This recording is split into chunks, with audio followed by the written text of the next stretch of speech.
2 মিনিটে পরীক্ষা করুন আপনার মধ্যে জাদু আছে কিনা, আপনার মধ্যে কোনো কুফরি কালামের সমস্যা আছে কিনা, কোনো জাদুটনা আপনাকে করা হয়েছে কিনা। আপনি যদি 2 মিনিট এই আমলটা করতে পারেন তাহলে আপনি 2 মিনিটের মধ্যে বুঝতে পারবেন যে আপনার মধ্যে জাদু আছে কিনা। জাদুটনা এটা কিন্তু একটা সত্য বিষয়। এটা আপনি যদি বিশ্বাস না করেন তাহলে কিন্তু আপনার ঈমান থাকবে না। অনেকেই আছেন এটা বিশ্বাস করতে চান না, এটা অবশ্যই আপনাকে বিশ্বাস করতে হবে। ইভেন আল্লাহর হাবিব সাল্লাল্লাহু আলাইহি ওয়াসাল্লামকে পর্যন্ত জাদু করা হয়েছিল।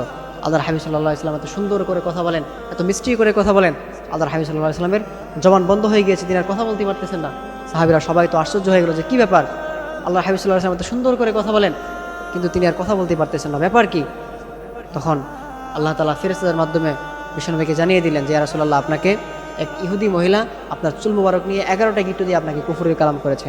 তখন আল্লাহ তাআলা সূরা ফালাক সূরা নাস নাজিল করলো। যখন 11টা আয়াত পরে ফু দিল তখন 11টা গিট্টুই ছুটে গেল।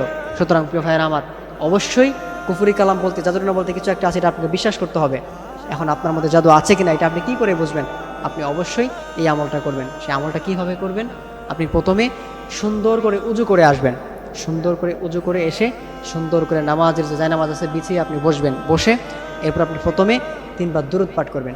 আমরা নামাজের মধ্যে যে দুরূদটা পড়ি, দুরূদ ইব্রাহিম, এটা আপনি 3বার পাঠ করবেন। হাতে গুনে গুনে 3বার পাঠ করে এরপর আপনি ইস্তেগফার পড়বেন 3বার। প্রথমে উজু করবেন, অবশ্যই উজু অবস্থায় করতে হবে, শরীর পাক পবিত্র রেখে উজু অবস্থায় করতে হবে।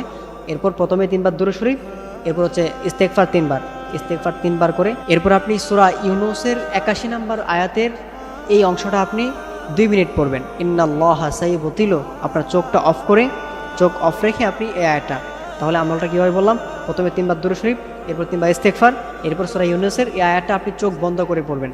ইন্নাল্লাহা সাইয়্যুবতিলু, ইন্নাল্লাহা সাইয়্যুবতিলু, ইন্নাল্লাহা সাইয়্যুবতিলু, এরকম করে চোখ বন্ধ করে আপনি জাস্ট বেশি না 2 মিনিট পড়বেন।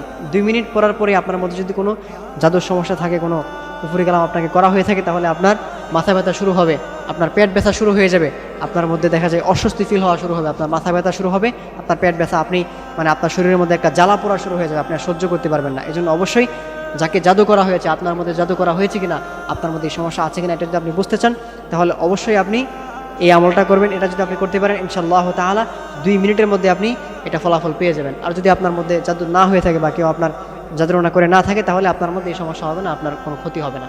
আর যদি এটা ধরা পড়ে যায় তখন আপনি অবশ্যই ভালো একজন রাখির দ্বারা এটা আপনি রুকিয়া করে নেবেন, আর না হয় কিন্তু আপনি মারাত্মক বিপদের মধ্যে পড়ে যাবেন, আপনি ক্ষতিগ্রস্ত হয়ে যাবেন।